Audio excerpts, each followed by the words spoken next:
It doesn't take a genius to see that we're living in turbulent times, economically turbulent, socially turbulent. Our future is really unclear for so many people. And as a result, a lot of us experience pain in our lives. And a few of us experience tremendous pleasure, the pleasure that comes from being on the cutting edge, the pleasure that comes from being in control instead of in reaction, the pleasure that comes from predicting instead of reacting. What am I specifically talking about?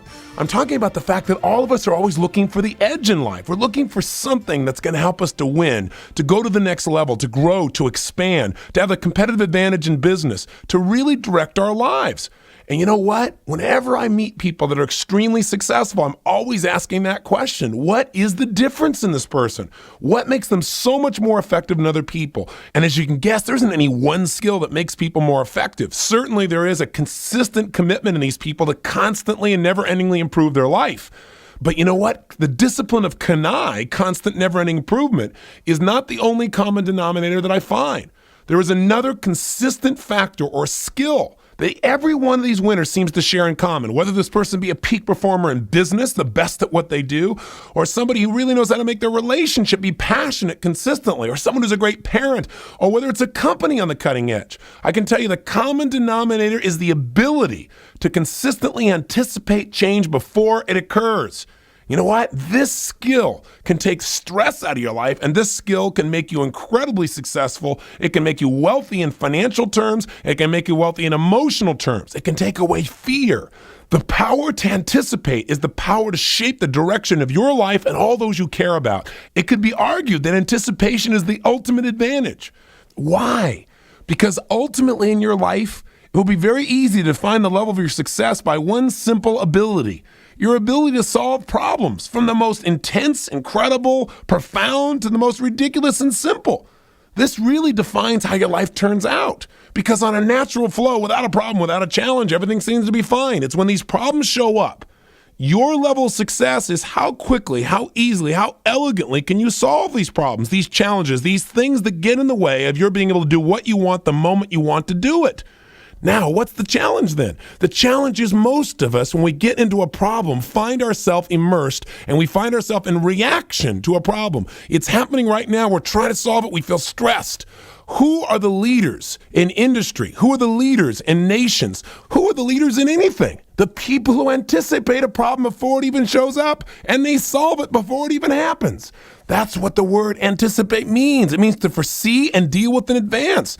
And I can tell you one thing, this skill will give you more joy in your life than almost anything else I can imagine, other than learning to manage your own emotional state. And even that requires some anticipation, knowing the kinds of environments that might stimulate you to go into a lousy state and dealing with it in advance.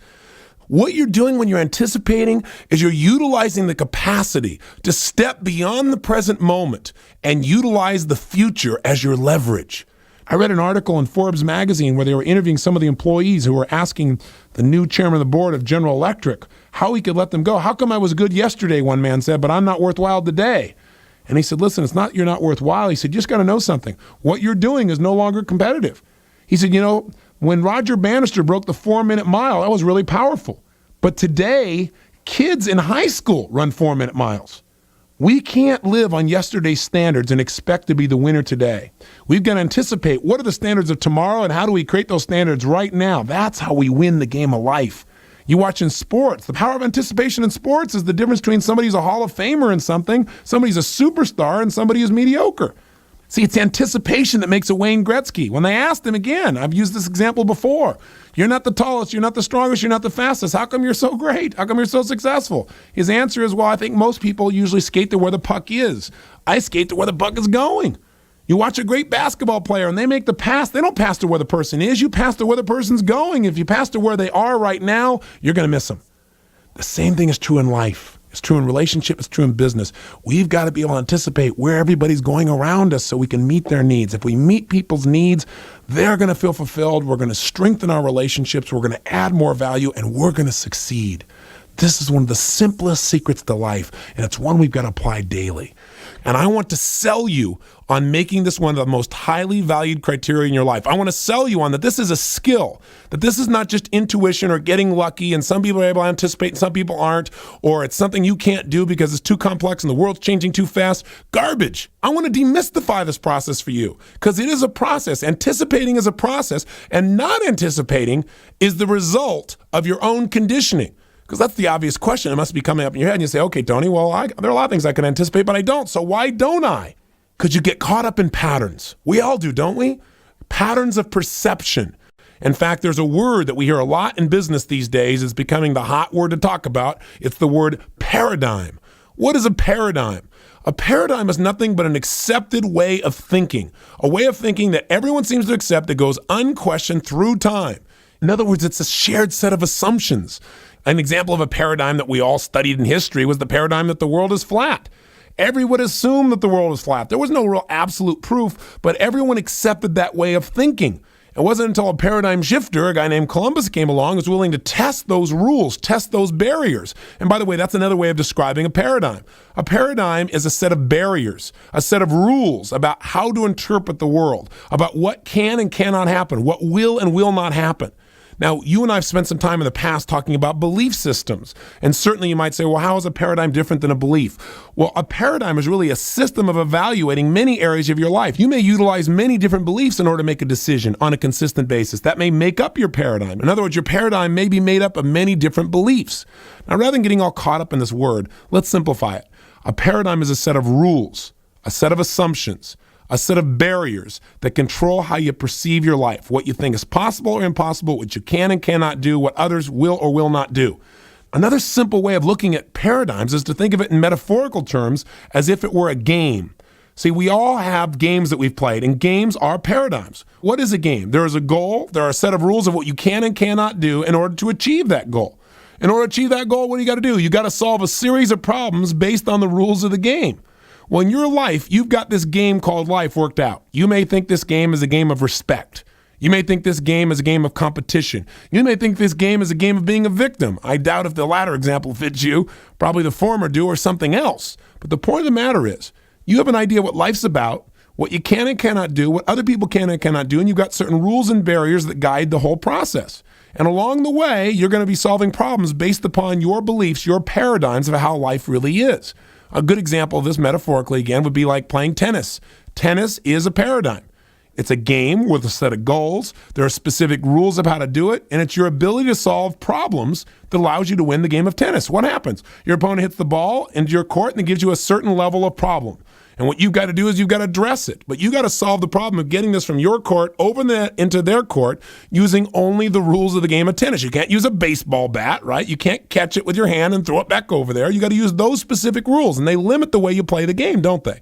Just like your paradigms about relationship, or your paradigms about business, or your paradigms about yourself, control and direct what you are allowing yourself to do to solve problems or to produce results.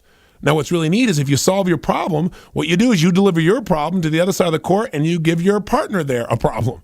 And then he has to solve his problem of getting the ball out of his side of the court and into yours, again, using those same rules. And what happens is we keep trading problems back and forth until one of us is able to deliver a problem so big to the other person they can't deal with it anymore, and we win. Now, what's interesting is this idea can really help you understand the concept of paradigm. And I can promise you, if you're in the business community, you probably already heard the term or you're about to. And the general public as well is going to start reading about it in newspapers because the rate of change is no longer minor changes like just reinforcement or just a little small improvement. Overnight, industries are disappearing, and they're disappearing because they're not anticipating a paradigm shift, a wholesale change in the rules of the game. It'd be like if we said we're going to play tennis now, and now when you play tennis, you catch the ball and you throw it at the other person, and if you hit them, now you're successful at the game of tennis. Those are the kinds of shifts that are happening. They're radical, and we've seen them in virtually every area of our society, from relationships to business to the way we look at our own government. The rules of the game for the media have changed. The rules of the game for virtually every aspect of society not only have changed, but continue to change so rapidly few people can keep up. But in our society, you must keep up. And let me tell you the good news. There are only certain areas of life you have to focus on to really have the edge. And we're going to discuss a few of these here.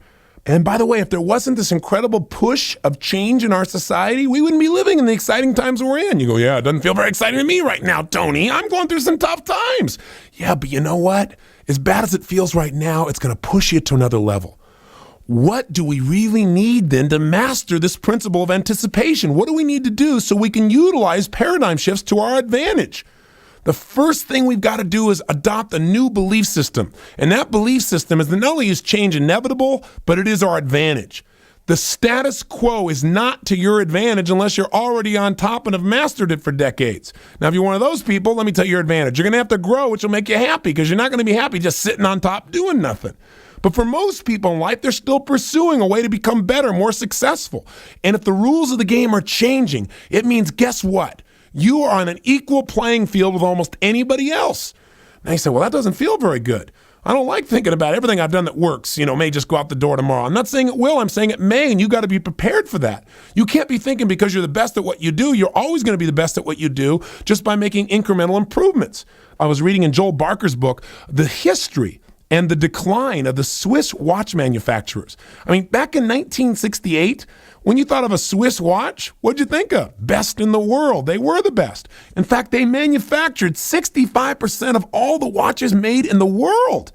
They had 90% of the profits in the world, most people say. Are they the number one manufacturer today? Do you go out and ask for a Swiss watch when you go out there now? Probably not. You know why? They control only 10% of the market. The Japanese control 35%. And you know what's interesting? Was that because they didn't practice kanai? No, they did. As much as I've promoted kanai to you, that is only one principle. You got to do more than just constantly improve. You got to practice kanai at the level of anticipation. You got to constantly and never-endingly improve your ability to anticipate major change. You've got to be able to innovate, not just improve. And you know what? These people constantly improve their watches. The Swiss are the ones who created the minute hand and then the second hand. They developed the best gear system in the world for a watch. They created digital technology. But when they looked at it, they said, it doesn't have any gears in it. Nobody's going to want this. So they sold it to the Japanese, to a company called Seiko. I bet you've heard of them, haven't you? Think about it. That's called a paradigm shift, where the rules of the game changed overnight. The rules of the game changed, the barriers changed, the approach changed, and you know what? There are brand new winners, and the people that used to be winners are now losers. This is very good news for you because it means if you stay on the cutting edge, if you anticipate, there's always a way for you to make your fortune. There's always a way for you to be at the cutting edge. There's always a way to turn your company or your career in a whole new direction. But you've got to operate from this principle that says just because it's worked up until now and because it's made me successful doesn't mean it will tomorrow. This is so critical. I'm sure you read the book In Search of Excellence, right? It was a #1 bestseller for years and years. That book reported on 43 of the best-run companies in America. But you know something? 14 of those 43 were in financial trouble within 2 years after that book was written. And you know what? Business Week did a study on them, and they said they all had one thing in common. They all failed to react and respond to changes. That's how they went from being the model company to the companies that were in financial ruin. Now you might say, well, Tony, I don't run a company. I don't own my own company. You're not even talking to me. Yes, I am. Because you know what? Those companies are nothing but a metaphor for your own life, for our own society. They're a reflection of the level of change. Listen, back in 1970, a little more than 20 years ago, CBS was really having a tough time making a decision on whether they're going to put a show on the air or not. And they were really concerned about it. It was going really against the values of the day. You know what that show was? Mary Tyler Moore. Mary Tyler Moore show. Can you imagine why? Because she was a divorcee. Ooh. The truth is, that's one of the places that values originally get shifted. When mass number of people see a rule change on television and they grow to like that character, they very often will adopt similar changes in their rules. I'm not saying it was right. I'm not saying it's wrong. I'm just saying we have to look at the consequences and know that they're there. 20 years ago, that was one of the changes that happened. And now look what we've got. Look at the changes in the paradigm of what can be said on the radio, what's said on television, the type and quality of language, the type and quality of images. Are those changing the rules of our society? You better believe it. Are they changing the rules of what's acceptable and unacceptable? You better believe it. Are those rule changes taking us in the direction we want to go? I guess that's everyone's individual decision to make. But you got to know that they're changing. And you got to know that those changes that we're seeing happening in society are affecting your personal life. They're affecting the person you're sitting across the table with for dinner, who you're hoping to go out with, and how they're going to look at a relationship with you. They're going to determine the kind of relationship you're going to have with this person 20 years from now, because I can virtually guarantee you it's not going to be the same as it is today, because the roles and the rules are going to continue to change and expand. This 2-income household that we've adopted, right, wrong, or indifferent, that rule change, that was a paradigm shift. What has it done? It's changed the expectations of both parties. It's added tremendous stress on both parties, right, wrong, or indifferent. It's changed the structure of how our children are raised. And this is changing the direction of society as a whole. Paradigm shifts are things you must study. You must be aware of. You cannot afford to say ignorance is bliss. No, ignorance is poverty. Ignorance equals unemployment. See, a lot of people are unemployed because they couldn't see their own industry coming to the end because they're so busy just making a living instead of designing a life. We've got to anticipate. So I keep saying this to you again and again and again. So Robbins, you go, stop it. How do I anticipate? Good question. Let me give you 5 simplistic approaches to help you avoid the trap of being caught up in your own paradigm. Then let me offer you the psychology of how human behavior becomes patterned. That is how we create trends, because we all know if we can anticipate certain trends, not just follow a trend, but anticipate it, we can avoid certain pains in our lives because we're prepared for it. And we can also experience pleasure because we can anticipate it and take advantage of the situation. Now, here's the first thing that can help you avoid the trap of being caught up in your own paradigm. Beware the unquestioned conviction. What do I mean by that? Well, you know, a belief is nothing but a feeling of certainty about what something means. So you feel certain your spouse is happy. You feel certain your kids are in great shape. You feel certain that your job will always be there, right? Nothing wrong with that. But when you get a conviction, it means you feel so certain about something and you're so invested in believing in something that you're not willing to take any new input. You're not willing to question, even for a moment, hey, is there any possibility that your current job may not be here 5 years from now because a radical new technology or a radical new change in the marketplace's desires could wipe it out? If you're not willing to look at the possibility that your children may not be as good off as you think for the moment, your ego gets in the way, or your conviction that they're perfect gets in the way, then you can't create the changes you're committed to. You can't improve anything. We've got to be aware of these. Whenever you start saying this is the only way, you may be right, but stop and say, what if there was another way? What would it be? Or when you start saying something is impossible, I'd be real careful on that one, because what was impossible yesterday is probable today. That's the pace of change we're in. So start thinking, start being aware of your convictions. And when you start feeling there's only one way to do something, break out and at least consider another possibility. That'll help you avoid getting caught up in your own trap. Second, make sure you develop a new belief system, one you create certainty about. And the one thing you can be certain about is that change is certain. If you want to get certain about something, be certain that change is coming, and then you'll always be anticipating it. You won't be reacting to it. I remember years ago, a good friend of mine, Bob Bays, used to tell me, I only feel certain about one thing in life, and I'm certain that things will change. And I thought, well, with that sense of certainty, I guess you're never surprised by anything. He said, no, and he also is one of the most balanced people I know. Change doesn't bother him like it bothers other people. For most people, it's not the change that bothers them so much, it's the fact that they're not ready for the change. They're not anticipating the change. It's like a giant pattern rub. It smacks them and they're not prepared for it. They don't know how to deal with it. The third key is this: break your pattern of thinking in a linear fashion. This is what keeps you from getting what you want. We all get trapped thinking, oh, tomorrow, I know what tomorrow's gonna be like. Let me look at today's sky. The sky looks really good. It's not gonna rain tomorrow. It sure as heck does. Or you know what? The last 2 months have been great weather. That doesn't mean tomorrow's gonna be great weather. Or today is lousy weather doesn't mean tomorrow's gonna be lousy. That's what happens in stock markets. People say, wow, look at the market. It's been going up and up and up. I better jump on. That's not the way to evaluate. You're thinking in a linear fashion. And if, well, you know what? It's a great way to get yourself killed financially. I've seen it happen to so many people.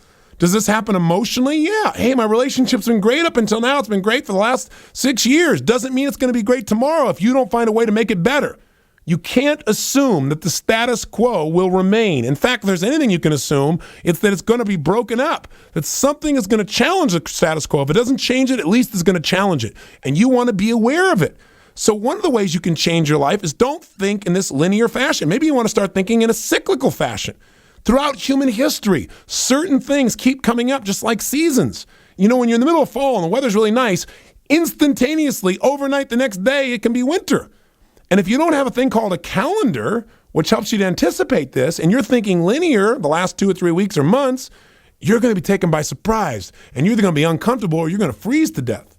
But on the other hand, if you thought in a cyclical fashion, you'd say, hey, things are going really great right now in my business. Things are going really great in my relationship right now. Guess what? There will be challenging times. That's not being a negative thinker. Winters do come.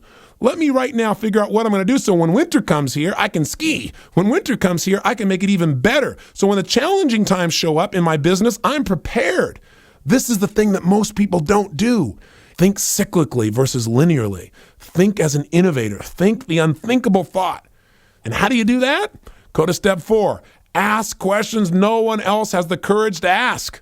Ask questions no one else is asking about your industry. Ask yourself questions about yourself. It's so easy to get caught up and not want to look at yourself with a more critical eye. But if you were to raise your standards, if you were to raise standards for what your business needs to do for your customer, if you were to raise your standards for what do you need to do to make your husband or wife feel more loved than ever before, or your significant other, depending upon your current level of relationship, if you were to raise your standards for what you need to do to make sure your children are really getting the education they need, are really feeling loved the way they need to feel loved, are really getting the resources that they need to successfully compete in an ever-changing world, unless you're willing to ask those questions, you're not going to get new answers. The 5th key, become a student of possibility. Become a student of potentiality. Don't just allow yourself to get caught up in reading what everybody else in your industry reads or surround yourself with the same kind of people. You know something? One of my most valuable things that I do in my life that I love is the fact that Becky and I have such diverse friends. I mean, one of the times I had a really wonderful dinner at Thanksgiving, I'll never forget. We brought everybody in there together. They're all sitting down. There were 100 people at our house for dinner, and we're all looking around the room. And some of the people are people like Captain John, who works in the South Bronx for the Salvation Army. And we met him where we went out and fed some people at Thanksgiving one time years ago, and he's been a friend ever since. He's out there in the trenches turning things around. And then we have somebody else at the table, and he was the CEO of one of the major Fortune 500 companies. Then we had another good friend of mine who's a very famous actor. And then we had another guy who's a comedian. And we had a musician there. And then we had a few people that thought they were actors and musicians who aren't very good, right? That were just working at various normal kinds of jobs, doing normal kinds of everyday things, but they're really wonderful people. And as I looked around the room and saw this diversity of people, and I got to, give our prayer and to say thanks, I said, before I say anything else, I just want to say that I think God has an incredible sense of humor, because look at the diversity of kinds of people he creates. But something, that has been one of the most valuable tools in my life, because I don't get to just hear one point of view reinforced over and over and over again. I'm hearing so many different points of view, and that has helped me immensely to understand how people think. I've had the privilege now of working with more than 500,000 people in seminars and private therapies and business environments all over North America and around the world. That diversity is invaluable, and you must go get that diversity. The fastest way to get it is you can go get it by reading, because some of the most brilliant people in our culture have written books. And you know what? A lot of them don't agree with each other, which is fabulous. That's why I just got done reading these 10 books. Some of them contradict each other, which is wonderful, because then I get to decide what I believe and what makes sense to me, which allows me to make my own decisions, allows me to fail if I'm going to fail by my own conviction, or allows me to succeed by my ability to synthesize new possibilities. You've got to be a student of possibility. You got to study technology. There's huge technological change. It's going to change the way we educate ourselves. It's going to change the way we entertain ourselves. It's going to change the structure of how people experience reality. Everything from something as simple as CD-ROM and this overused word multimedia, where now you can get a CD-ROM that on this one CD-ROM, you have a map of every city, street, town, every dirt road in the United States on one CD-ROM.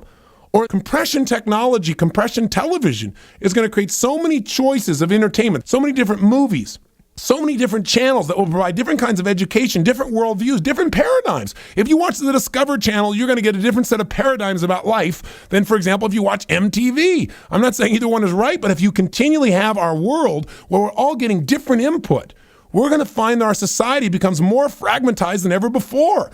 All of these situations provide incredible opportunity. The opportunity to grow, the opportunity to understand, the opportunity to comfort people around you, the opportunity to create products or services or concepts that can enhance the quality of life for society, opportunity to do well financially, the opportunity to become more stimulated than any time in human history. These are the times we live in. It's an incredible time. What else should you become a student of? Necessity. If you really want to be able to anticipate trends, you should become a student of necessity. What do people in society see as a necessity rather than an accessory? Because that drive, that demand of the large numbers of people in our society saying we got to have something, puts mass number of people to work to focus on solving that problem. And when lots of people work on the problem and everybody wants it, we invariably tend to find a way to make it happen. The resources are there. I'll tell you what else you should be a student of: consequences and inevitability. Certain things you know are inevitable. Certain things you know, if I do X, I know Y is going to happen. But most of us never really study consequences. We never look at, hey, if I make this decision and that decision, what's that going to mean to my life long term? Instead, we react. Let me tell you something. Again, reaction is not where you want to be. Reaction is the direct opposite of anticipation. Now, there's no doubt, and I still do this as well, there are going to be areas in your life where you react because you're not prepared. But you want to make those the exception instead of the rule. And I can tell you one of the ways to do that is really get sold on the limits of reaction. A lot of people say, well, I'll deal with it when it shows up. Well, let me give you a fun metaphor. One of the things we do at our mastery program is we teach people there a form of martial art where we show people how to be able to defend themselves against virtually any attacker. And the training we have, we bring in a master, and his number one organizing principle is, I don't teach any technique that someone can't master in 3 minutes. That's pretty intense. But his whole thing is, if you have to remember it, and it's really complex, and you've got to practice it for months or years to get it down, when all of a sudden you're surprised and you're not anticipating it and you get attacked in the real world in the street, some of these complex skills just go out the window. You can't remember them. Just like sometimes you can't remember your own telephone number or how to spell the word the, only there are bigger consequences than not knowing how to defend yourself. So he makes it simple. And by the way, he developed this because he trains Navy SEAL teams, and he also trains many of the law enforcement members from across the United States, including the Secret Service. What he found was that there is a reactionary gap. What that means specifically is, how is it that an officer gets attacked and somebody's just got a knife and he's got a gun and they're 10, 20 feet away and he's not able to defend himself in time? Because the person doing the attacking has the advantage of surprise. The officer was not anticipating them. And here are the physical facts. You might find this interesting. A grown man can travel 21 feet. Here they are, 21 feet away with a knife in their hand. They can travel at 21 feet in 1.5 seconds to 2 seconds. Now think about that. It takes more time than it takes for you to recognize the pattern of what's going on. Oh, this guy's attacking me. Then formulate a plan, then reach down and get your gun, and then pull it out and protect yourself. It's already over. And you know what? That's a great metaphor for what happens in life. See, if you were anticipating, you could deal with so many things so much more easily. It's not that you don't have the tools. It's not that you don't have the gun. It's that you're not anticipating and things strike you. This is why you've got to become a student of consequence, a student of inevitability. You must also become a student of pain, cultural pain, pain in relationships, pain within businesses. Because if you can find what the pain is, or the pain that's coming, and come up with a solution, a way to solve that pain, your future is assured. You will never have to worry about whether you have a career or not. You'll never have to worry, will you be able to succeed or not? Those who can solve problems, those who can eliminate pain, are those who are the leaders of our culture as a whole. They're the people who have the least pain in their life because they know what to do to protect themselves, and they have the most pleasure because they find solutions. Become a student of value. See, if you want to anticipate what people are going to want more of, if you're going to want to anticipate how to do well financially, if you're going to anticipate how to make yourself more valuable to a company, if you're going to anticipate what a man or woman would want in a relationship, you got to know what people value. And the more you understand what people value, the more power you have to anticipate what not only any individual, but what mass number of individuals are going to want. Becoming a student of value virtually ensures, if you act upon your understandings, that you will succeed in financial terms, you'll succeed in business terms, and you'll succeed in your personal life as well. It's your ability to anticipate what people value most and to meet those values that gives you the capacity to enjoy your life and do what you want to do when you want to do it in a way that empowers other people in the process. Listen, this is exactly what John Templeton has done. This guy is the #1 money manager in the world since the 1950s. If you ask Sir John Templeton, what is the single most valuable skill that you developed in your lifetime? He says very simply this: what's made me successful is my ability to value what a company, product, or service is worth. That's it. He knows what it's really worth. So when everyone else gets emotional and they start buying something because everybody else is buying it and they get greedy, or they start selling it because everybody else is afraid, he looks at what it's really worth. You want to really anticipate? Become a student of value. There are major shifts going on in our society. What you've got to learn to do is be a leader by making your ability to anticipate one of your most valued assets. If you value it, if you constantly focus on it and improve on it, you will absolutely have the edge. And you'll have the edge in your company. You can have the edge in the quality of relationships. You can have the edge in how you raise your children, because you'll be able to anticipate problems before they occur and solve them before they come up. That's powerful. In fact, in business, a good manager is somebody who can solve problems consistently, and they're able to do it no matter what. But that's reaction. A leader is someone who envisions potential challenges in advance and solves them.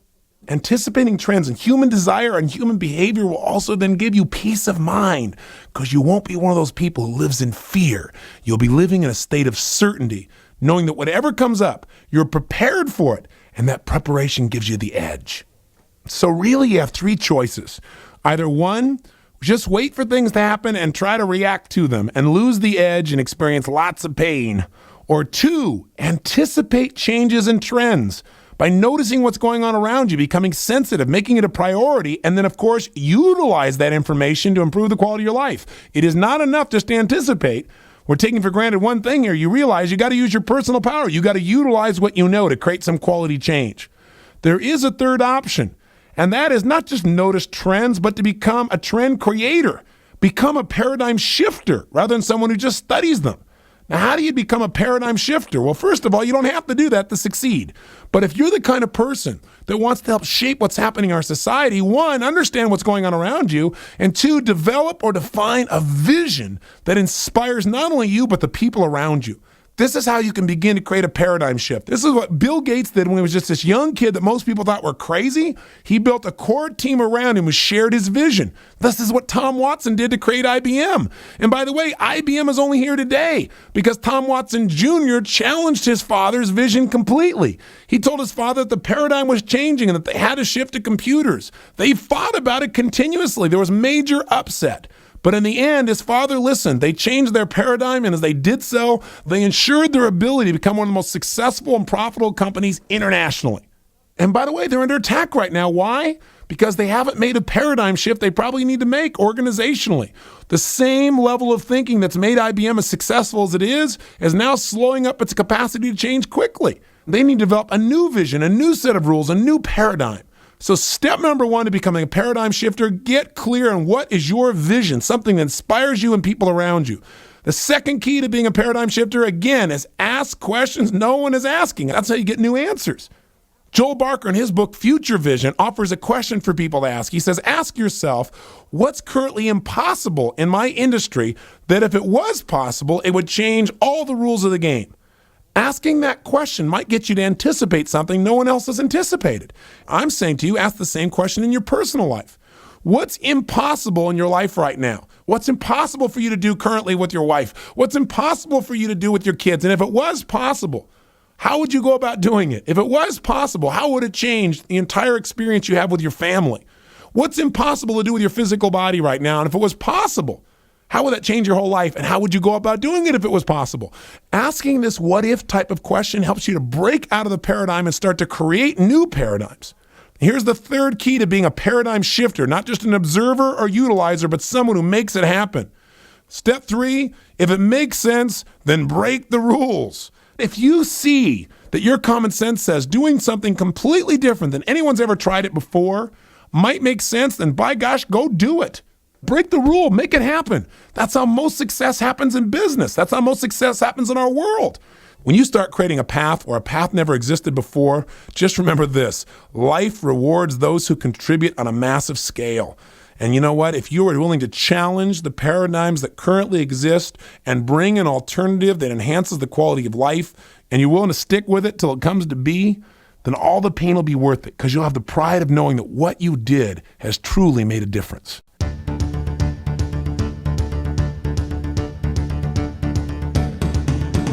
Achieving your ultimate goal. So what is it? Have I gotten your curiosity? How could I possibly know what your ultimate goals are? How dare I even think this way? But you know what? I think I can really say what it is. You might tell me that my ultimate goal is to make a huge difference in the world. My ultimate goal is to raise my children to be strong individuals and make a difference in their lives and the people that they get to know and touch. You might say, no, my goal is to make $1 billion, $1 million, $100 million. No, my goal is just to be the best I am moment to moment. See, you might say my goal is to have a sailboat and go around the world. But the truth is, none of those are your ultimate goal. What are you doing it all for? Why are you working so hard to support your children and get them to be good people? Why are you really wanting to make a difference? Why do you want the sailboat? Why do you want the Jaguar or the Ferrari? Or why is it that you want to travel around the world? What's the sailboat for? What is all this stuff that's been driving you? What's really behind it all? And the answer, I believe, is there's only one goal you really have: to be happy. You really want, and you may word it differently than I'm using. You may not use the word happiness, but you want a consistent sense of pleasure within your being. And you know what? You deserve it. But there's a problem. The problem is that you and I have been conditioned. We've been conditioned in a variety of ways that keep us from really having the happiness that we pursue so heavily. It's right there within us right now. We don't have to do anything for it. And you and I know that intellectually, right? We go, yeah, I know I could be happy. So why aren't you? And you might say, well, I am happy. Are you happy all the time? I know I'm not, but I'm getting better because I'm beginning to learn how to take control of this thing between my ears. I'm learning how to direct and control my own mind. And the better I get at that, the happier I am. So I thought it might be nice for you and I to really talk about what the heck is this thing called happiness? How do we get it? Or maybe better yet, how do we experience it more consistently? What prevents us and what can allow us to experience it more? What is happiness? It's feeling good. And we've all learned different ways to do it. Some of us have learned that what we need to do is go to school for 14 years and then get out in the marketplace and be a doctor or be a lawyer so that we can begin to feel good about ourselves so other people feel good about us. We've all been taught what has to happen first to be happy. But you know what? It's the emperor's new clothes. It's all a lie. Why do so many people drink alcohol to excess? Why do people smoke cigarettes? Why is cocaine the #1 selling retail product in North America with over $100 billion in sales? These are all devices that people have learned to use to try and change the way they feel, to try and make themselves feel good, to feel happy. But the problem is none of them work long term. Even the highest high that a person can get from cocaine only lasts a short period of time. And the contrast when a person crashes to their normal state is intense. That's where the addiction comes from. What we've got to learn to do is tap into the natural drug, if you will, because it's not a drug. It's the natural source that's within every one of us at every moment of our life. We've got to stop buying into this false idea that something on the outside will ever make us happy, whether it be accomplishment or cocaine. Neither one's going to do it. Not long term. Plus, you cannot imagine the difference of joy that's inside of you if you just allow yourself to feel it. You can be happy right now. And if you doubt it, think about something. Have you ever seen a newborn baby? Have you ever seen them when they're not in physical pain? What are newborn babies like? They're happy about everything, aren't they? They're happy about the sky. They're happy about a smile. They're happy when they pass gas. And the people around them are happy to go, isn't that cute? Look at this little baby. Oh, this is so cute. And we get happy about this stuff too. It's funny how human beings are. We think we're going to get the happiness on the outside, but where does it really come from? Yeah, you know, it's the inside. And nothing on the outside is ever going to give it long term. You say, yeah, but I made my $1 million and I felt happy. For how long? I did it too. It was kind of a neat feeling, but it wasn't what I thought it would be. And as soon as it was done, it was over. You know, you get a new relationship. You say, well, the relationship I'm in, that's not making me happy. I need a new relationship. And what happens? You're with this new person. Everything's great. You're so excited. You feel so close to them. You think about them constantly. You wake up thinking about them. You call them up in the night and say, gosh, you know, were you thinking of me? And they say yes. And you feel so good. And how long does that last? Anywhere from 15 years to 15 minutes to 15 seconds. And all of a sudden it changes slightly. Because all the things that you're looking for on the outside only provide temporary feelings of joy. But you know what's exciting? Is inside of you at this moment as you listen to my voice. There's an unlimited sense of happiness and joy. It is your natural state.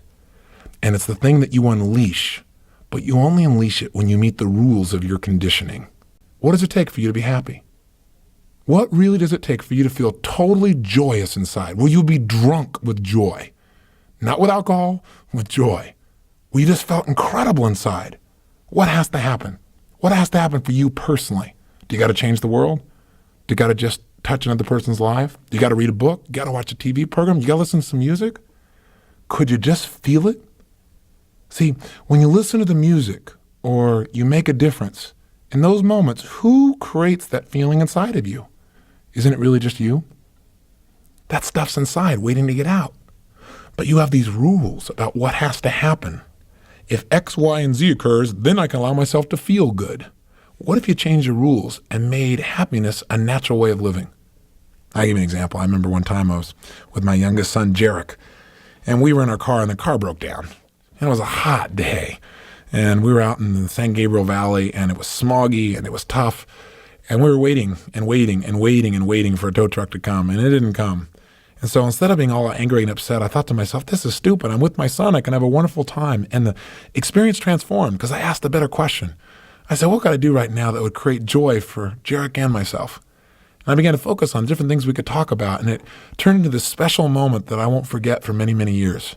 And we had this incredible bond and love right there, just in that moment, sitting in this hot car on this smoggy day, waiting for things to happen. And I could have focused on where we're waiting for it to happen and been upset, but instead I focused on what can we do right now to create more joy? And you know what? We get whatever we focus on. That's how powerful the human brain is. And what's interesting, though, is how my son interpreted it. I remember about a couple months later, we were talking about something else, and all of a sudden I knew he wanted some attention. He said, Dad, can we go sit in the car out in the sun? And I thought, isn't that interesting? See, it's okay for us to say, well, a little kid doesn't know better, so they link up that the car is the source of that connection and happiness. But don't you and I do the same thing as adults? Don't we start thinking it's the education or the PhD or the car or the home or the income or the level of success in business or the quality of the article we write or whatever the case may be? Haven't we been seduced, at times at least? Maybe it's time we realize that it is the emperor's new clothes and that what we're doing is we're trying to cover up what's natural. That really our happiness is always there inside of us. And there's more of it there than you can ever get from something from the outside. So the question of this tape is, how do we achieve that ultimate goal? And by the way, you may be saying, well, this sounds really nice. You've been really nice and sensitive, and I like these kinds of feelings, but how is this going to help me in my job? How's this going to help me in my life? Life is a balance. I'm talking about having that balance. And I'll tell you, one of the most powerful changes that shifted my life, it's just an idea, but it's an idea that if you were to apply it, as simple as it is, if you were to actually live it, it could instantly change the quality of your life. And that idea is simply this. All of my life, I was conditioned to believe that if I achieved enough, if I helped enough people, if I did enough things, that I would be happy. So I was working very hard so I could achieve, so I could eventually be happy. And one day I got this new concept in my head. What if I happily achieved? What if my goal was not to achieve, but my goal was to be happy? And that while I was happy, I was going to do things that contributed and made a difference, which will be great references for the power that I had when I unleashed and experienced the ultimate human emotion. I got to tell you what, the idea of putting happiness as higher on my list of values than achievement was a little scary for me at first. Because I thought, boy, if I feel happy, then I won't be driven to achieve. Maybe I won't want to work as hard. Maybe I won't help as many people. Maybe all these things that I identify with my life, maybe I won't have that same level of motivation. Maybe I got to keep achieving because that makes me, a person who contributes. And then eventually I can be happy. I don't want to take that away because I'll lose my drive. I was wrong. I was scared, but I was wrong. What happened was when I finally decided I was going to be happy along the way, that life was not an outcome, that it was a process, that I would achieve things and say, is this all there is? Unless along the way I enjoyed the process, that I was going to spend more of my time in life in the process than I was achieving. And if I wanted to be happy more of the time, I got to get committed to that idea. The minute I started living that way, my life changed and I went to a whole nother level. I thought I was successful before. I thought, boy, look, I got my act together. All I can tell you is I got a new level of depth. So how do we create this real balance? How can we take what we've talked about thus far in this tape and make it practical so you can really use it, so you can really experience more of this big promise I've been telling you about, of that joy inside of you that you know is there? Well, let me give you 8 points. Number 1, we've already talked about. The first key to unleashing your happiness is to remember it's already there, to remember it's your natural state. I've said it a zillion times in this tape, and it may sound redundant to you, but I'm a big believer that repetition is the mother of skill. We hear it enough, we may remember it. Just think about it. Think about what's inside of you. I think that most people's unhappiness, that really the root of all human misery is the ignorance of our true nature and power, that it's all inside of us, it's not on the outside. See, most of us have been conditioned to believe that being happy is difficult instead of what's always there. See, I believe to be unhappy, you got to pervert your reality. Now, I've managed to pull this off in my own life and many times, as I'm sure you have, but the reality of our existence is joy. In order to be unhappy, you got to develop false beliefs about what life is. You got to begin to believe that all these things have to occur for you to feel appreciative for this thing called life. That's crazy. And we've been sold and we've bought into that insane game. In fact, we've developed all these rules about all these different things that specifically have to occur at specific times in specific ways before we get to have those great feelings that we want inside. We begin to think that events are the source of our happiness, or that another person is the source of our happiness, or our kids are the source of our happiness, or our career is the source of our happiness. We start thinking we need another person to think that we can feel love inside of us, that it's coming from him or her. That's their enchanting words or those beloved whispers in our ears. That's what makes us feel really good. That's what makes us feel loved. That's what makes us feel happy. But we seldom stop to really consider, what are those feelings of love or security or peace? Where are they coming from? When we feel them in that moment, where are they coming from? Are they like sneaking out of that person's lips or mouth and into our ear and into our body, make us feel good? Of course not. We're unleashing those within ourselves in that moment. But you know what happens is, we have a situation like this where we feel good for a moment because of something on the outside. We've met one of our rules, and we think that that's real happiness, when we've really got an infinite reservoir of joy that's deep inside of us that goes beyond anything you've ever felt before. And when something outside of us triggers it, it's usually like a little tiny trickle of joy that flows out. And what do we think? We go, boy, I'm so lucky that I have that person in my life, which you probably are, but that's not the source of your happiness. Because if that's the source of your happiness, what if that person never goes away? A little scary, huh? Or what if they pass away? Or what if something separates you at some time? You see, the fear that most people have in their lives of not being happy is because they think it's coming from the outside. They experience the object of their senses, and when they taste it, they think, boy, that's joy is coming from that object, from that person, from that event. But in fact, we're only tasting our own inner feelings that are existing continuously. They're constant. And all that sweetness and all that love that you want so bad is flowing through your veins in your heart right now. There's a sea of real power inside of you. Everyone has this place inside of them, and all we've got to do is tap into it, touch it. But you can't do that as long as you believe happiness is on the outside. As long as you believe happiness is a reward. Happiness is not a reward. The reward is life itself. You've got the reward. Happiness is nothing but a state. Feeling good is a state of mind and emotion. And you can have it at any moment simply by claiming it. How do you claim it? Two ways. One, change the way you're using your body. If you're not feeling happy right now, I guarantee you may be doing several things. One is you may not be breathing. Now you say, what are you talking about?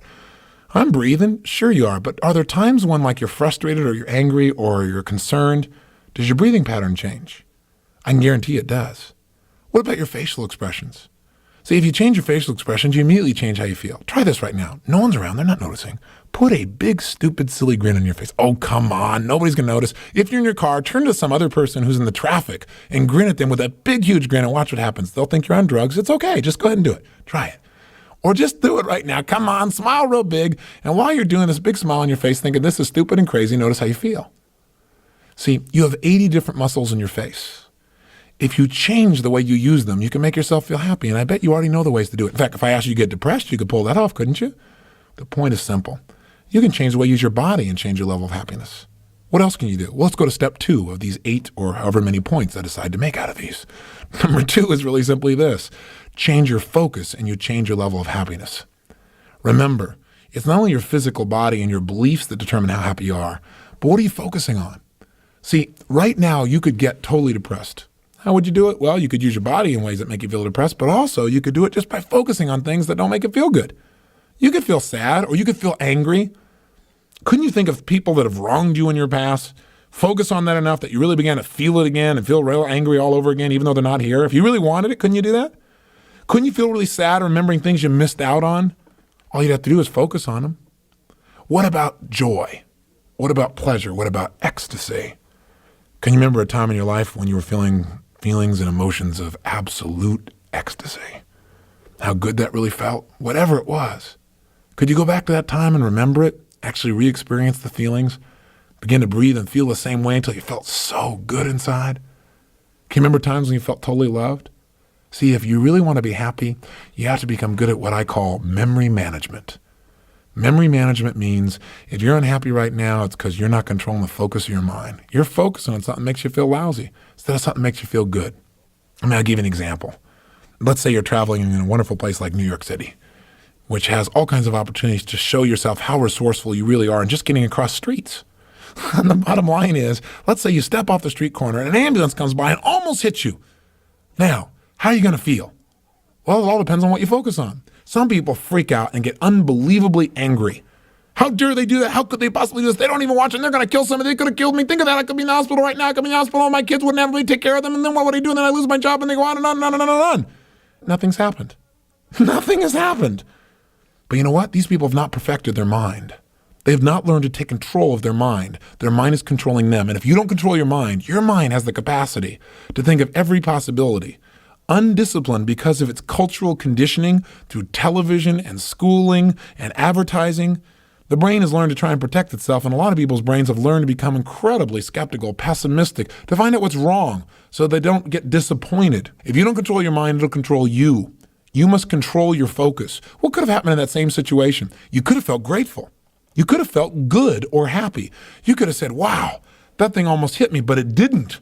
That should have hit me, but it didn't. Somebody must be protecting me up there.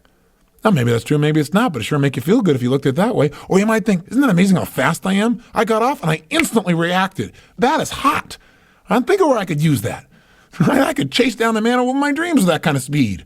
I could go out and make my job work better. I could be on a track team. See, it all depends on what you focus on. That's what's going to determine how you feel. Nothing more. Remember, nothing in life has any meaning except the meaning that you give it. And the meaning you give things is usually based on what you choose to focus on. So control your focus. Here's step 3 to happiness. Ask happy questions. Ask empowering questions. Now, if you spend any time with me, you know I talk all the time about physiology, changing focus, and on asking better questions. And the reason I talk about those is they are the fundamental control tools to your brain, your mind, and your emotions, and therefore the quality of your life. Questions you need to ask yourself when things come up is not, what does this mean? By the way, that's the natural question that comes up. Your brain is always trying to avoid pain and gain pleasure. It's the way you're wired. It's a survival instinct. Whenever you're going to go do something, your brain says, what does this mean? And what should I do? Is it going to mean pain or is it going to mean pleasure? Is it going to lead me toward more things that I want, or is it going to take me down a road that I don't want to be in based on my past experience? And the bottom line is, in pursuit of what does this mean, we get to points where we're not sure what things are going to mean. So let's say you want to make an investment. Should I invest in this stock or not? Well, the brain's asking, what is it going to mean? If I invest in a stock, is it going to mean pleasure, i.e. profit, and I'm going to feel good and have more money and things will be nice? Or is it going to mean pain? I'm going to lose what I've got here, or it's not going to grow at all. But see, the problem is, if you ask, what's this going to mean? It's very difficult to be certain, absolutely certain, which one it's going to lead to. And that's where people drive themselves a bit crazy. I'll give you an even more challenging situation. Sometimes you try and do everything right and things turn up wrong, and then you try and figure out why they turned up wrong. Why is it you gave your all and it still didn't work, or somebody didn't acknowledge it, or it didn't get supported, or there's an idea that's so useful but no one will listen to you right now, or you worked all night on a project and then your dog ate it the next morning? If you ask questions like, what does this mean? You might come up with answers like, well, it's another example of me sabotaging myself. Maybe you're not sabotaging yourself. That makes you just feel bad about yourself. Maybe you just weren't smart. Maybe you let the dog eat your thing because you didn't put it on a higher shelf. Maybe you were just stupid. Maybe you weren't sabotaging. Look at it that way. See, we got to be careful about the meaning we give things by asking the question, what does this mean? A better question, how can I use this? How is this important in my life? What can I learn from this? These are the kinds of questions that'll make you feel happier, that'll make you feel good in your life, because ask and you shall receive. If you want a better quality of life, if you want more happiness, ask questions that lead you to a place where you feel better about yourself and your environment. I guarantee if you do not feel happy on a regular basis, it's because you've got a set of habitual questions you ask yourself, like, why does this always happen to me? Or why can't I pull this off? And again, if you say, why can't I? Your brain says, ask and you shall receive. Here's why you can't: because you're stupid and you're an idiot and you don't follow through. Because you sabotage. It'll come up with a reason whether it's true or not. So you got to take control of the question asking process. So what am I really happy about in my life right now would be a good question. Now, if your brain goes, nothing, the next question is, what could I be happy about if I wanted to be happy about something? What am I really enjoying in my life right now? What could I be excited about if I wanted to be excited? What's really wonderful in my life? What's great about this? What is working? See, these are questions that will really support you. And if you're in a lousy state, you don't ask questions like, how much longer will this last? Or can I survive this? Can I survive this? Makes you doubt whether you can even make it through where you are. Those are disempowering questions. Instead, if you want to break out of that state, you might want to ask a question like, well, will this even matter 10 years from now? So that's key number 3. Ask effective questions. Control the focus of your mind by asking questions. The 4th key to experience consistent happiness, and boy, I'll tell you one, this is a big one. Learn to be a perceiver instead of a judger. What do I mean by that? Well, there's a problem with judging too quickly. And that is when you judge what things mean too quickly. Oftentimes you feel pain about things you don't have to feel pain about. For example, have you ever gotten upset about what you thought somebody said, and later on you find out that's not what they said or it's not what they meant? And you're all uptight about it because you felt that they had judged you. You had decided that's what things had meant. Later on, you found out something differently. Or maybe you had an experience like I've had. I felt like somebody was giving me the runaround one day, and everything I tried to accomplish, they seemed to get in my way of accomplishing it. I felt like they were trying to manipulate me. And I was starting to get kind of angry, quite honestly, inside, because like, man, I had judged. These people are just trying to manipulate me. And sure enough, they got me to this place, and we locked in this building, and we turned on the lights, and it was a surprise birthday party. I had judged instead of allowing myself to perceive and wait and see, what does this really mean? You and I empower our lives whenever we allow ourselves to have a new level of choice as to what things mean. I'll give you an example. Have you had a day in your life that you would look back on and would say, gosh, it was one of the worst days of my life. It was so frustrating, so angry. I was so hurt by that person. Don't we all have some place in our life that if I said, what was the ultimate, most painful experience of your life, you could remember it and go back to it if you really needed to? The question I'd have for you is, if you remembered a time like that, would it be fair to say that as you look back on it now, that the meaning is different than it was back then? That as you look back on it now, you may see, gosh, it was painful, but that pain kind of shaped a part of my life and has made me more sensitive to other people. Maybe you were abused as a child, and that sensitivity now makes you care more deeply for other people. It would make sure that you would never behave the way you were treated, as an example. Or maybe what happened is you had a painful experience in your life. At the end, you thought, man, that's the end. But as you look back on it now, it was really the beginning. That the reality is, if you look back on it now, it was so painful, it changed the direction of your life, and it's brought you to the place you are today. My point is, in your life, you're going to have good days and you're going to have bad days. But one thing is for absolutely certain. At the end of the day, you're not going to know which one they really are. Because some days you thought were your worst are going to turn out to be your best. So when you start judging as things being good or bad, soft or hard, the right or the wrong way to do something, maybe there isn't a right or a wrong way 100%. I'm not saying there aren't any rules. I'm just saying maybe we need to soften our view of life a little bit and give ourselves more space to learn and grow. That as we learn more about things, our view may change. But once we lock out that this is it, we stop our growth. See, knowledge is not power. Many times knowledge closes the door. It's like when you're a child, it's like the door is open all the way up.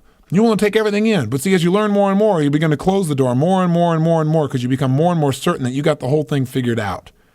See, the thing we've got to discipline ourselves on is saying, hey, this feels right to me. I think I got it handled and I'm open to learning more. It seems like this is true, but I always want to know that the meaning may change as I learn more about this person or this situation. Once we start judging a person as being wrong or right, or a situation as being wrong or right, we start to shut that door and we take away our choice and we take away some of our happiness. We distance ourselves from people, events, opportunities, and certain emotions. And we don't want to do that. We don't want to rob ourselves of that. See, you got to make sure that there are other meanings. And here's the question to ask yourself to release yourself from judgment. The question's simple. The question is there any other possible meaning that this could have? Or another question might be, what would be a better way of looking at this that would empower me and others? See, the only way you eventually master meaning is by mastering your mind. By realizing you determine the meaning that comes out of something. Nothing in life has any meaning except the meaning you give it. See, something isn't good or bad until you decide that's what it is, till you give it that label, and then it becomes a reality for you. And just remember this, the people that you may have once thought were successful may not have been successful at all for only one reason. They didn't master meaning. The John Belushis of the world were incredibly successful in getting other people to laugh. Obviously, he wasn't very good at getting himself to laugh at critical times. He didn't master the meaning of things. He created all the success around him as being something to feel bad about. That took effort. You got to work at that thing. And I'm not being mean about someone who's no longer here because I was a great fan of his, but clearly he didn't master his mind and that's why he's no longer here. Elvis Presley had a similar problem. And we can go on and on down the list. In fact, personally, I believe that if you have success on the exterior, but you're not happy in the interior, you're far from successful. We've got to create a meaning that gives us joy on the inside while we share that joy with others, where our life truly does make a difference, but we enjoy the process. Otherwise, we live the ultimate nightmare, not the ultimate dream. Principle number 5 to having consistent happiness is learning a little bit of how to use your brain instead of having it use you. And the way to utilize it is using a simple principle of human perception, and that is the principle of contrast. Contrast is an invaluable way to change the way you feel about virtually anything. It's something that got used on you when you were a kid. So you may have been complaining about something. You had this perception that you turned into a judgment. You were judging. Boy, I need some new shoes. I'm upset. How come all the other kids have new shoes and I don't have new shoes? And you went to your parents and said, I want some new shoes. And your mother said, look, don't you complain about not having new shoes. Look at these people over here. They don't have any feet. And you went, you got a point. Okay. I can understand that. They use a little contrast on you and they just shut you down in your tracks. They totally change what things meant to you by giving you a new reference, a contrasting reference, if that makes sense to you. We need to learn to do this for ourselves. The bottom line is what looks like a problem may be an opportunity, but you got to use contrast to your advantage. Here's number 6. Number 6 key to achieving your ultimate goal on a regular basis, that is happiness, is very simple. Soften your rules. What do I mean by that? Well, you and I have talked about it, and I've alluded to it at least throughout this tape. We have developed a set of rules about what has to happen before we can feel good and have this experience called happiness. And unfortunately for many of us, we have very intense rules. That is, we have 80 things that have to occur before we can finally be happy. Everything has to be in place. For example, today's woman, quote unquote. What does she have to do to be happy? Well, she has to be Superwoman. She has to take unbelievable care of her husband. She's got to take unbelievable care of herself. She's got to take unbelievable care of her kids. She's got to be a great businesswoman and career-oriented person. She's got to make sure she comes home and that everybody's fed and everybody's nurtured and everybody's supported. And then she's got to be a great lover for her husband, and she's probably exhausted. See, the bottom line is today's woman's been conditioned. You got to be perfect. You got to be all these things in order to feel fulfilled. With that many rules, with that many things having to be perfect for a person to feel fulfilled, they set themselves up for tremendous pain because it's going to be so hard to be perfect in all those areas all simultaneously.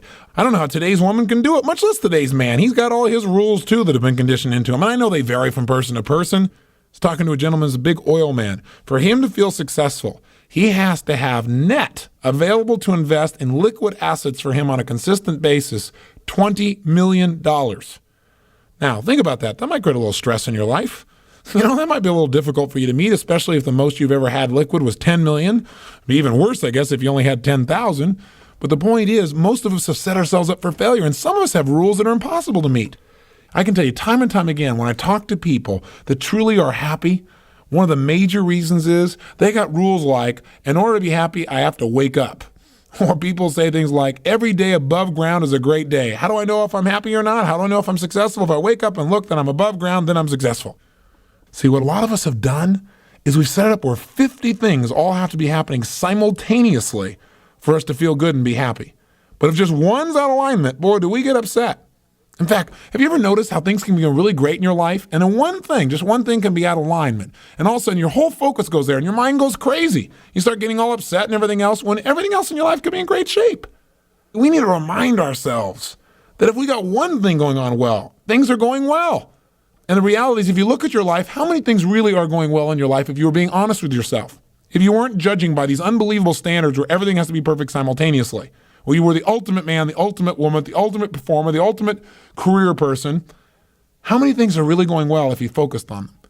But see, what we've got to do is we've got to make it so we have more ways to feel happy and less ways to feel unhappy.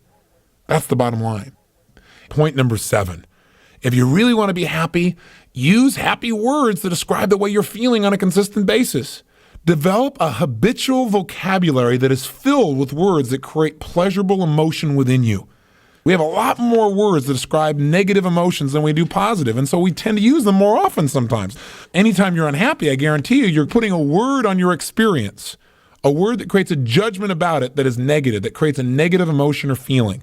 So let me just offer you some words that are enjoyment or pleasure-oriented, happiness-oriented. Here they are: enjoyment, euphoria, a sense of well-being, a sense of contentment, ease, comfort, coziness, gratification, satisfaction, luxury, to relish something, to feel a zest for something, sweetness, entertainment, happiness, gladness, delight, delection, joy, joyfulness, cheerfulness, exaltation, exuberance, glee, sunshine, overjoyed, intoxicated, rapture, jubilation, celebration, gladdened, feasted, heartwarmed, fascinated, captivated, enthralled, enchanted, tickled, thrilled, beaming, basking in, starry-eyed, glowing, radiant.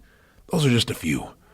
What if when somebody said, "How's it going?" you said things different than okay, doing all right, surviving, hanging tough?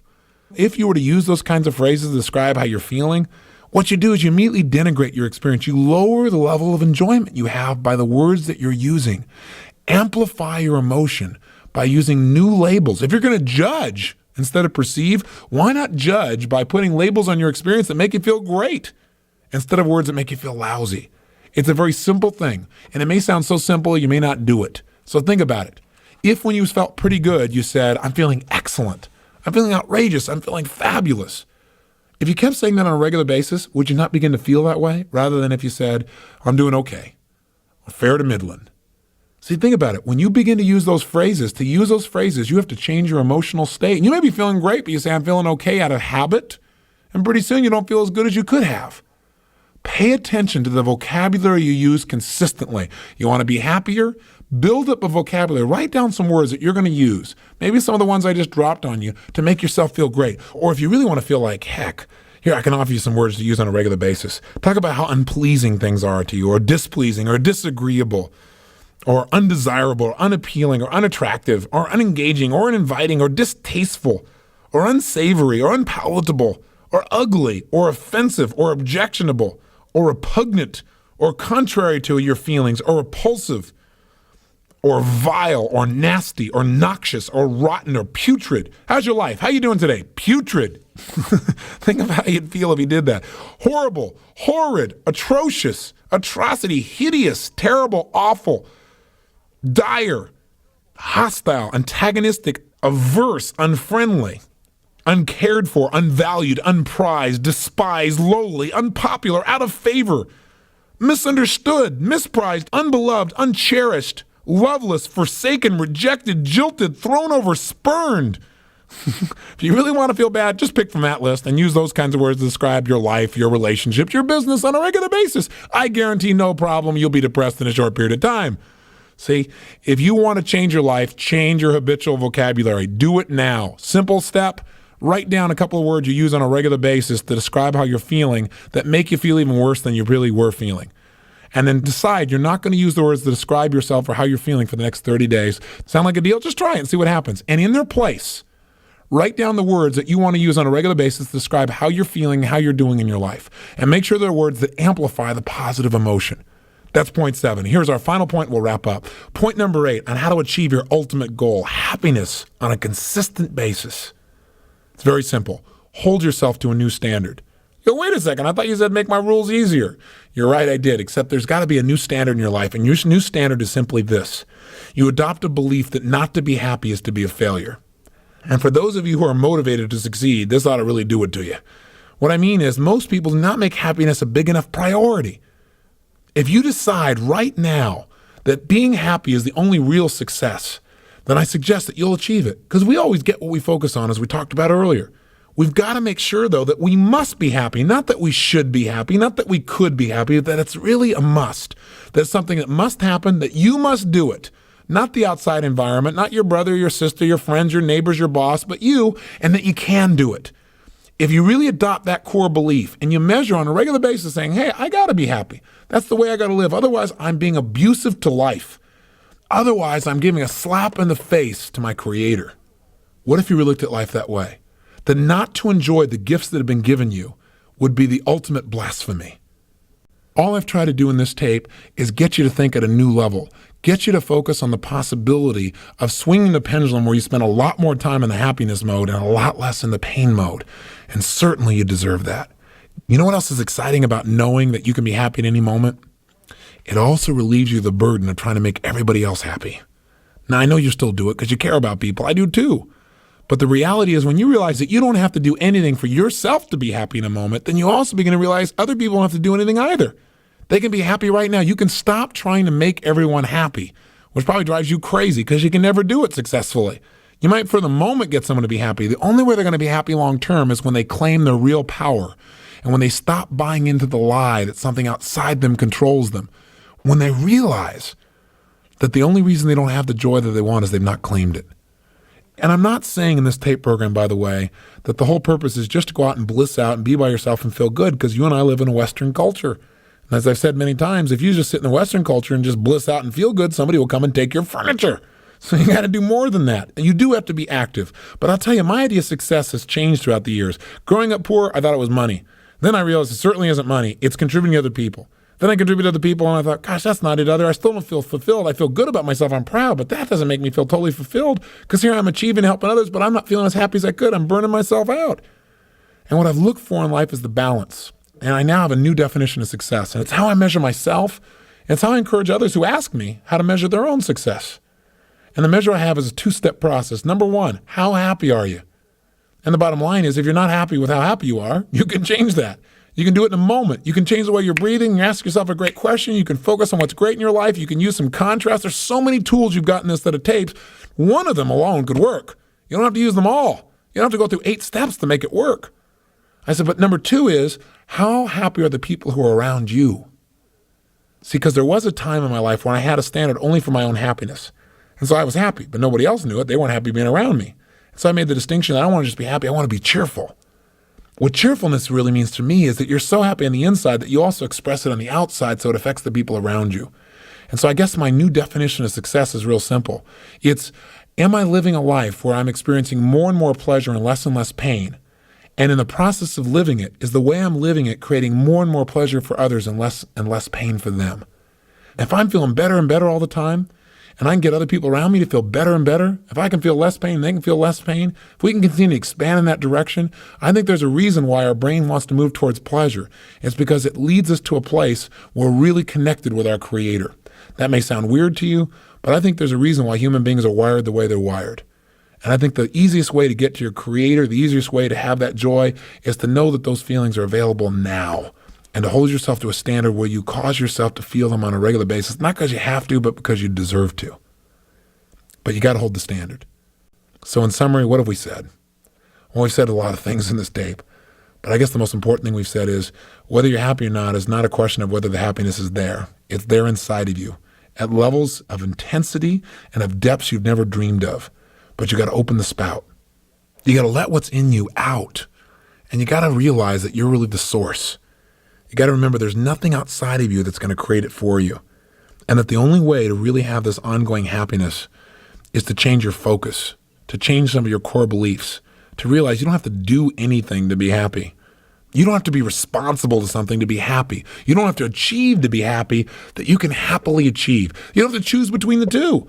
You don't have to give up being an achiever and a doer and a person that makes things happen and just be somebody who just blisses out. You can bliss out while you work. What a concept. You can feel so good while you make that difference with your children. You can feel so good while you build your empire that you don't have to wait to feel good. And then if you feel good along the way, you're liable to build the empire bigger. You're liable to have a better impact on your kids and maybe a better role model for them as well.